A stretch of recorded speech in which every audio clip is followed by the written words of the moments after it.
ماہرہ زینب خان کے قلم سے لکھا ناول بس الفت سی ہو گئی ہے، قسط نمبر 5۔ اور میرا تو آج کھانے کا بالکل ہی موڈ نہیں، 2 گلاس پانی پی کر سوؤں گا، حماس نے بھی سنجیدگی سے کہا۔ اور تو؟ مشر نے سوالیہ نظروں سے فہام کو دیکھا جو کوئی بہانہ نہ سوجنے پہ گڑبڑا گیا تھا۔ جب ہم ہی نہیں جا رہے تو تم دونوں جا کر کیا کرو گے؟ اس کی مشکل سمیر نے آسان کر دی تھی۔ ہاں یہ بھی ہے، چلو پھر کس دن چلیں گے؟ کندھے اچکاتے ہوئے وہ اپنی کتابیں بیگ میں ڈالنے لگا، جبکہ وہ تینوں ہنسی دباتے ہوئے کن اکھیوں سے ایک دوسرے کو دیکھ رہے تھے۔ وہ کوئی آدھے گھنٹے بعد دوبارہ اس روم میں آیا تھا۔ ہو گیا علاج؟ اس نے سمرین کو دیکھتے ہوئے پوچھا، جو ٹیبل کی دوسری طرف اپنی مخصوص چیئر پہ بیٹھی تھی، جبکہ زار ایک ویل چیئر کی بجائے کاؤچ پر فون ہاتھ میں لیے اس پہ جھکا ہوا تھا۔ کنان کی آواز پر دونوں ہی اس کی طرف متوجہ ہوئے۔ یہ چیک اپ کروانے کے لیے راضی نہیں ہوئے؟ سمرین کے بتانے پر وہ زارے کی جانب مڑا، جو گڑبڑاتے ہوئے اپنا فون جیب میں رکھ رہا تھا۔ وہ معمولی سا سر درد تھا، اب ٹھیک ہو گیا سر، اس نے مشکل مسکراتے ہوئے جواب دیا۔ پہلے تو تم کافی شور مچا رہے تھے کہ درد ہو رہا ہے، ڈاکٹر کے پاس لے کر چلیں۔ سوری ڈاکٹر، آپ کا ٹائم ویسٹ کیا۔ زہرے کو آنکھیں دکھاتے ہوئے وہ قدرے شائستگی سے اس سے مخاطب ہوا، جبکہ اس کی غلط بیانی پر وہ اسے دیکھ کر رہ گیا۔ کوئی بات نہیں ایس پی سر، لیکن میری صلاح مانے تو اپنے ٹیسٹ وغیرہ کروا لیں، کیونکہ میں بالکل ٹھیک ہوں ڈاکٹر، ٹیسٹ ویسٹ کی کوئی ضرورت نہیں۔ سمرین کی بات کاٹ کر وہ جلدی سے بول اٹھا۔ بیٹھے بٹھائے یہ فضول میں آپریشن تھیٹر میں پہنچا دیں گی۔ آپ بھی کہاں پھنسانے والے تھے سر، یہ تو 5 دن ٹیسٹ کیے بغیر جانے ہی نہیں دیتی۔ روم سے باہر آ کر زائرک نے اسے کہا، جو پینٹ کی دونوں جیبوں میں ہاتھ ڈالے چل رہا تھا۔ نیلی آنکھوں میں ابھی بھی اس کا پری چہرہ جھلملا رہا تھا۔ ویسے بھابھی ہیں تو بہت پیاری۔ کنان کو اپنی باتوں کا نوٹس نہ لیتے دیکھ اس نے شرارت بھری سنجیدگی سے کہا۔ کنان چونک کے اس کی طرف مڑا۔ کون سی بھابھی؟ وہ حیرت سے پوچھنے لگا۔ یہی ڈاکٹر صاحبہ کی بات کر رہا ہوں، کب بلا رہے ہیں نکاح پر؟ اس کا انداز ابھی بھی شوق تھا۔ تم تو مجھ سے بھی زیادہ فاسٹ جا رہے ہو، مسکراہٹ چھپاتی ہوئی اس نے مصنوعی گھوری سے نوازتے ہوئے کہا۔ پلان کے مطابق وہ تینوں نیکسٹ 6 سے تیار اس کیفے میں موجود تھے جس کا ایڈریس حماس نے زرکا کو سینڈ کیا تھا۔ یار مجھے نہیں لگتا کہ وہ آئے گی۔ کیفے میں نیم اندھیرا سا پرفسوں ماحول چھایا ہوا تھا۔ کونے کی ٹیبل پر وہ تینوں موجود تھے جب سمیر نے اکتاہٹ سے کہا۔ 15-20 منٹ تو ہو گئے تھے انہیں اس کا انتظار کرتے ہوئے۔ صبر کرو، آ جائے گی۔ موبائل پر ببل شوٹر کھیلتے ہوئے ان کو حوصلہ دیتے ہوئے اس نے کہا۔ ابھی بند کر اس کو، کیا بچوں والی گیم کھیلتا رہتا ہے؟ فہام نے اس کے ہاتھ سے فون چپٹ لیا۔ ابے یار فائنل چل رہا تھا میرا، وہ سخت چنچلایا۔ بھاڑ میں گیا تیرا فائنل۔ گائز ذرا سامنے دیکھو، سمیر کی شوق زدہ سی آواز ابھری۔ اب تجھے کیا مسئلہ ہے؟ حماس نے برے موڈ کے ساتھ پوچھا۔ جواباً اس نے ہاتھ سے سامنے اشارہ کیا جہاں وہ موجود تھی۔ وہ تینوں دنگ رہ گئے تھے اسے دیکھ کر۔ بلیک ٹائٹس پہ ریڈ کلر کا ٹاپ پہنے وہ جو بھی تھی انتہائی پرکشش لڑکی تھی۔ صاف دمکتی رنگت پہ سلیقے سے کیا گیا میک اپ اس کے چہرے کو مزید دلکش بنا رہا تھا۔ براؤن کرلی بال اس کے چہرے کے دائیں بائیں بکھرے ہوئے تھے جنہیں وہ نزاکت سے اپنی مخروطی انگلی سے پیچھے کر رہی تھی۔ ڈاگ گاگلز بھی اس کے سر پہ اٹکے تھے۔ گولڈن لمبی سی چین والا ڈیزائنر پرس بھی اس کے کندھے پہ ٹکا تھا۔ اگر مشر نے اسے ان سب سے چھپا کے رکھا ہوا تھا تو بالکل ٹھیک ہی کیا تھا۔ وہ کوئی اپسرا تھی جسے دنیا سے اوجھل ہی رکھا جا سکتا تھا۔ اپنی گردن کو دائیں بائیں گھماتے ہوئے وہ یقیناً اسی کو تلاش رہی تھی۔ ہیلو، جب ایک خوشگوار سی آواز پر ہیل پر اس کی طرف گھومی۔ تیر کمان سی آئی برو کو اٹھاتے ہوئے اس نے سوالیہ نظروں سے حماس کو دیکھا۔ آپ مشر کو ڈھونڈ رہی ہیں نا؟ حماس کی بات پر اس کے کاجل مسکارے سے سجی آنکھیں حیرت سے پھیلیں۔ تمہیں کیسے پتا اور تم کیسے جانتے ہو مشر کو؟ وہ مشکوک نظروں سے اسے دیکھتے ہوئے پوچھ رہی تھی۔ مجھے لگ رہا ہے یہ ضروری اپنی سیٹنگ کر رہا ہوگا۔ وہ دونوں ان سے دور کھڑے تھے جب بھی ان کے بیچ ہونے والی گفتگو فہام اور سمیر کی سماعتوں سے محروم تھی۔ مجھے بھی یہی لگ رہا ہے، سمیر نے فہام کی ہاں میں ہاں ملائی۔ اگر حماس نے اس ہیروئن کو پٹا لیا تو؟ فہام نے گردن موڑ کر پوچھا۔ تو مشر اس کی گردن اڑا دے گا۔ میں مشر کا دوست ہوں، وہ میں آپ سے یہاں ملوانے لایا تھا، ٹیکسٹ میں بتایا ہوگا اس نے آپ کو۔ ہاں لیکن مشر کہاں ہے؟ اس نے سوال کیا۔ اس کے پیٹ میں درد ہو رہا تھا تو وہ چلا گیا، اس نے کہا ہم آپ کو کمپنی دیں اور بالکل بھی بور نہ ہونے دیں۔ اس کے پیٹ میں درد تھا؟ زرکا نے اچھمبے سے اس کی بات دہرائی۔ ہاں وہ جس دن زیادہ اسموکنگ کرتا ہے تو اس کے پیٹ میں درد ہو جاتا ہے۔ مشر نے کبھی سگریٹ کو ہاتھ بھی نہیں لگایا۔ اس کا انداز جتاتا ہوا سا تھا جیسے خود سے زیادہ اس پر اعتبار ہو۔ ہم دوست ہم سے پوچھے نا کہ وہ کس قدر سگریٹ پیتا ہے، 2-4 کش لگائے بغیر تو اس کی آنکھ ہی نہیں کھلتی۔ حماس نے بھی غلط بیانی کی حد کر دی تھی۔ ارے آپ آئیے نا، ادھر بیٹھیں۔ وہ کشمکش میں تھی جب حماس اسے لیے اسی ٹیبل کے پاس لے آیا جہاں وہ دونوں بیٹھے تھے۔ ہیلو، دونوں نے ہی دانت نکوستے ہوئے اسے ہائی کہا۔ حماس نے ہی ان کا تعارف کروانے کے بعد اس کے بیٹھنے کے لیے چیئر کھینچی۔ تم تینوں مشر کے دوست ہو؟ اس نے بیٹھنے کے بعد اپنا پرس اور سیل فون بھی ٹیبل پہ رکھ دیا تھا۔ ہاں نا، جب بھی تو وہ ہمیں آپ سے ملوانے کے لیے لایا تھا، کیا منگواؤں آپ کے لیے؟ اس نے بتاتے ہوئے ساتھ ہی دل فریبی سے بھی پوچھ لیا۔ فہام نے اپنا پیر زور سے اس کے پیر پہ مارا تھا جو کچھ زیادہ ہی فری ہو رہا تھا۔ آنکھوں ہی آنکھوں میں اسے تنبیہ بھی کی۔ ایک ہاٹ چاکلیٹ، ایکسکیوز می۔ اپنی پسند بتا کر وہ وہاں سے اٹھ کر کاؤنٹر کے پاس چلی گئی تھی جہاں اسے اپنی کوئی دوست مل گئی تھی۔ مجھے ایسا کیوں لگ رہا ہے کہ تو اس حسینہ کے ساتھ اپنا سین آن کرنا چاہ رہا ہے؟ فہام نے اسے گھورا۔ توبہ کرو یار، پٹھانی سے بے وفائی کرنے کا سوچ بھی نہیں سکتا میں۔ وہ تو بس اس کو چیک کر رہا تھا کہ بندی کس نیچر کی ہے۔ اس نے برا مانتے ہوئے وضاحت کی۔ جبھی وہ تینوں اس کے فون کی طرف متوجہ ہوئی جو اچانک سے بجنے لگا تھا۔ مشر کا فون ہے۔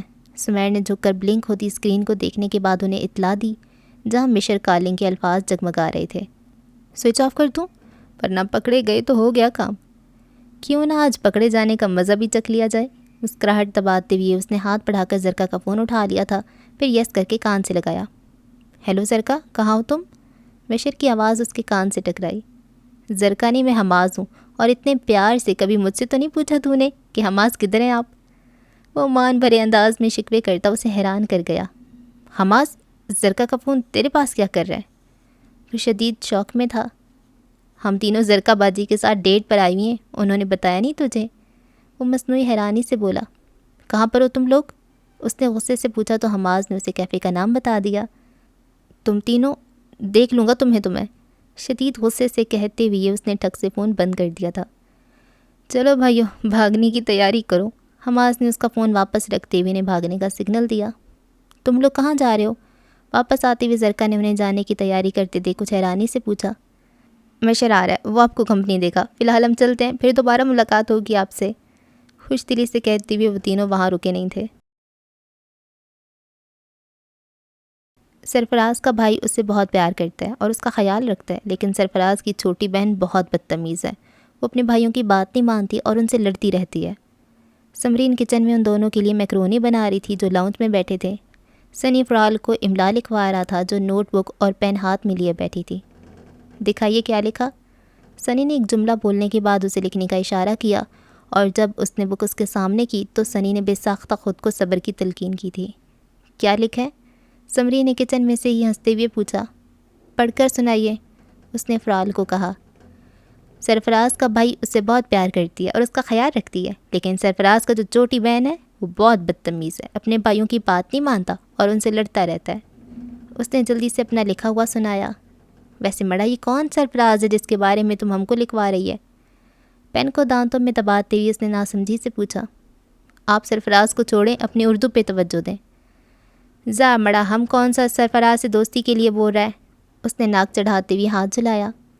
ہاں تو میں نے کب کہا کہ اسے دوستی کریں؟ بس اس کا اور کے بہن بھائیوں کا جنڈر مت چینج کریں۔ چلو بس اب بریک لے لو، سمری نے ٹیبل پر میکرونی کے باؤل رکھتے ہوئے ان دونوں کو کہا۔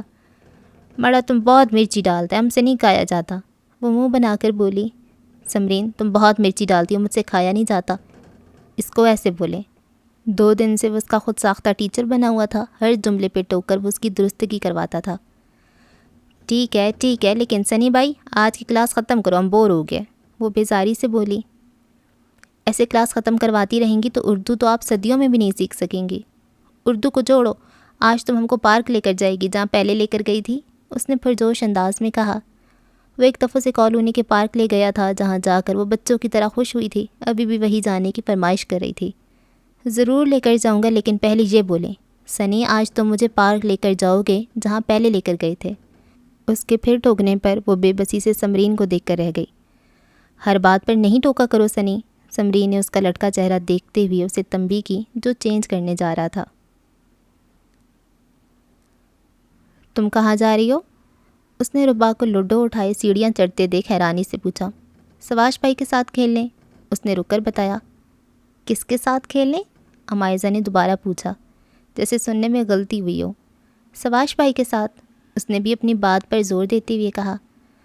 کوئی ضرورت نہیں سواش بھائی کے ساتھ کھیلنے کی، روم میں جاؤ فوراً اور ٹیسٹ کی تیاری کرو، ناگواری ضبط کرتی اس نے سرد لہجے میں کہا۔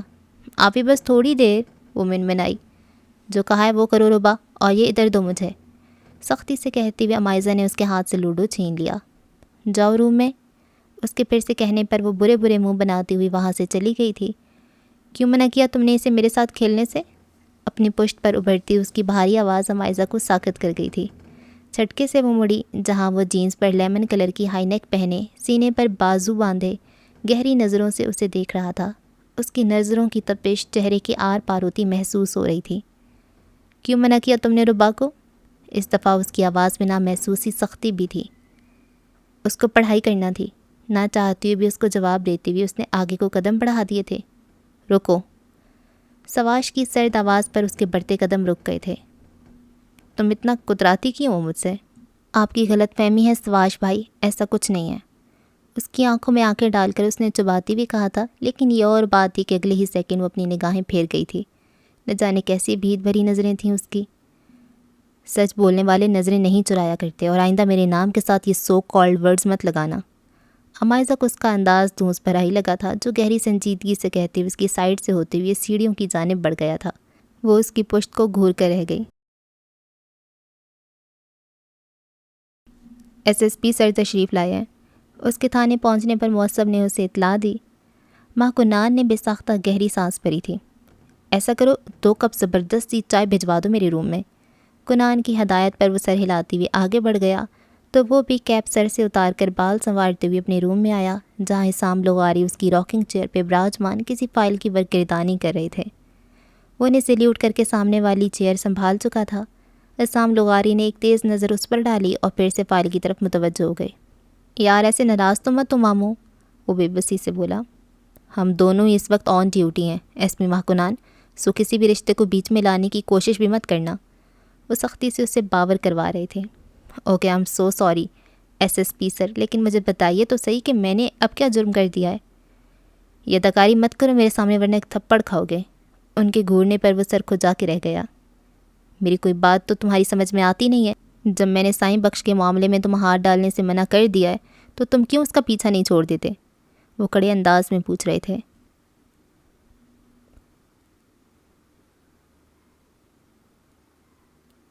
اٹس مائی ڈیوٹی سر، جرم کا خاتمہ کرنا اور جرم کو سلاخوں کے پیچھے ڈالنا میرا فرض ہے، جسے پورا کرنے پر آپ مجھے وقتاً فوقتاً ڈانٹ پلاتے رہتے ہیں۔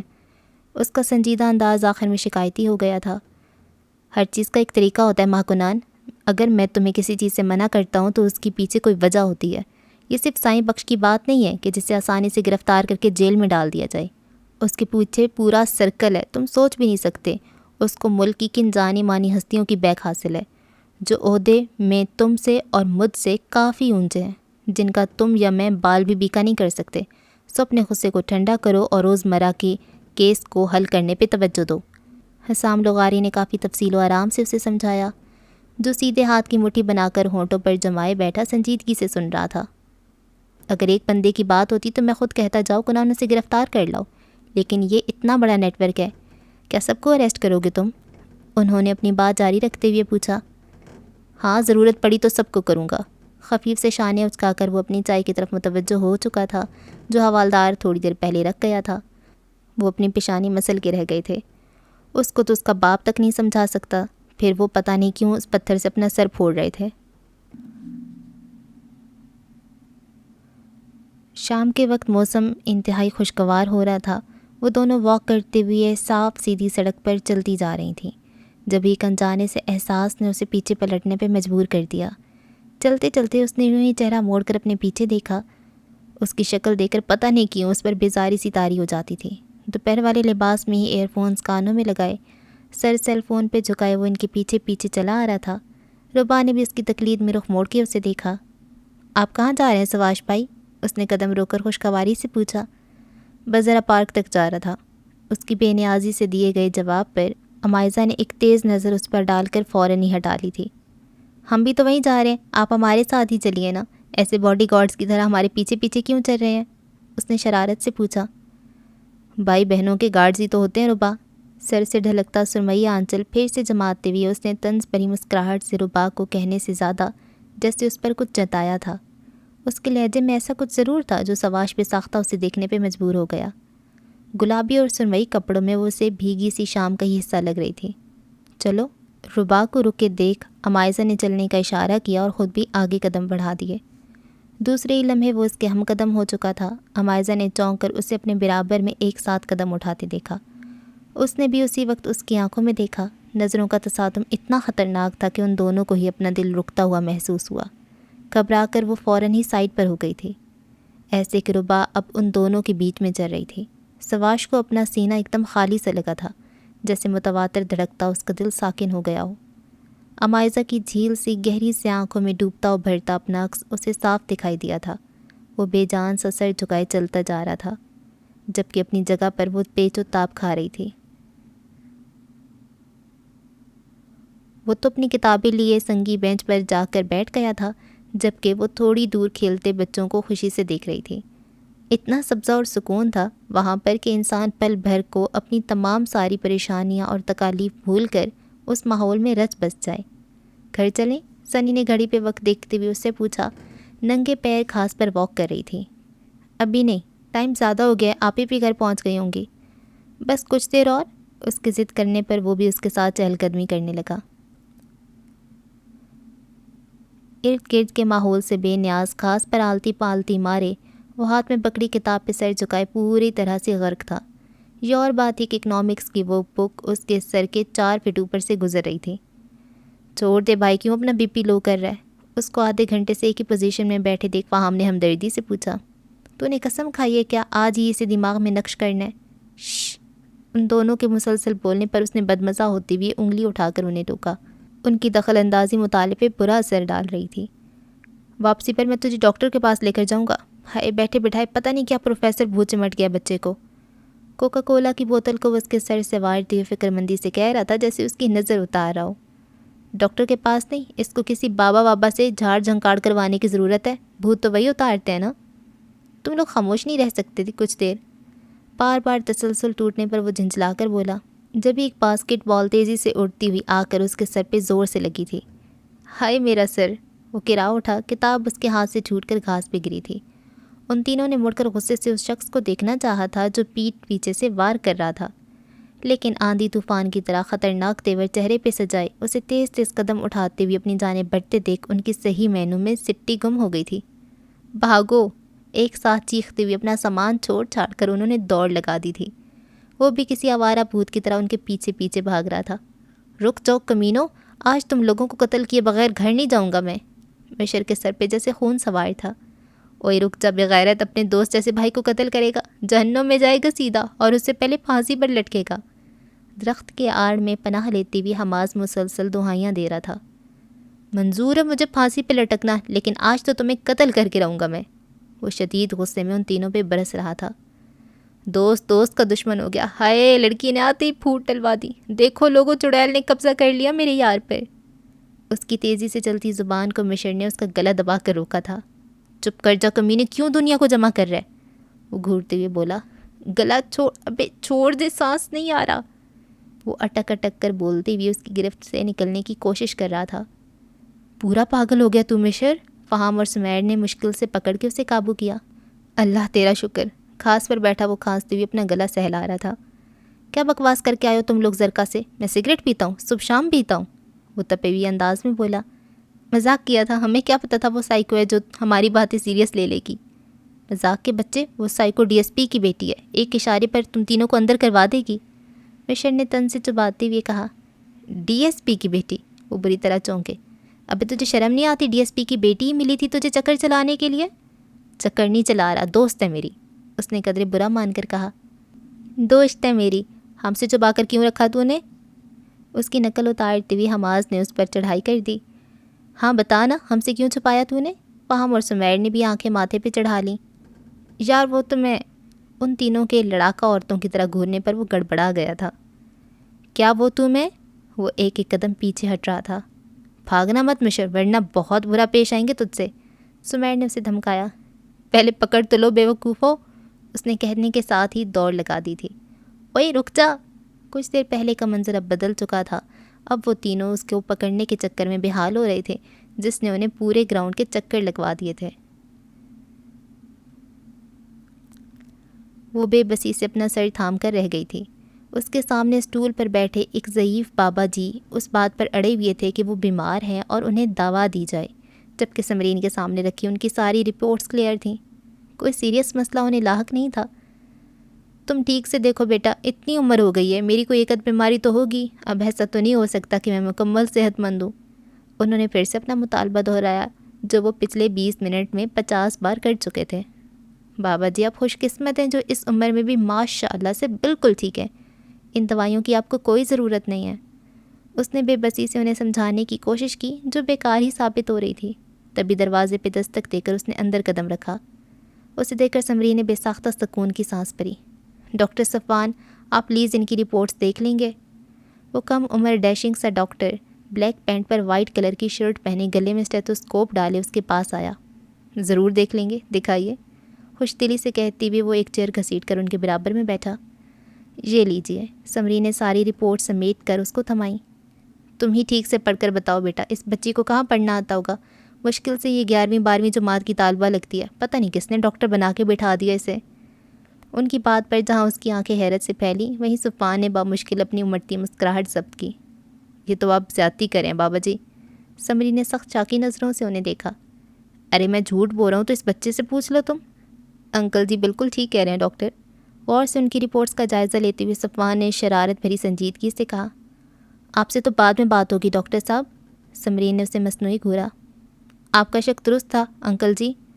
فائل ٹیبل پہ ڈالتے ہوئے وہ ان کی طرف متوجہ ہوئے۔ گلے میں ڈلے اسٹیتھوسکوپ کو کانوں میں لگاتے ہوئے وہ ان کے سینے اور کمر پہ لگا کے چیک کرنے لگا، جبکہ وہ فاتحانہ نظروں سے سمرین کو دیکھنے لگے جیسے اسے غلط ثابت کرنے پر کوئی ٹرافی ملی ہو۔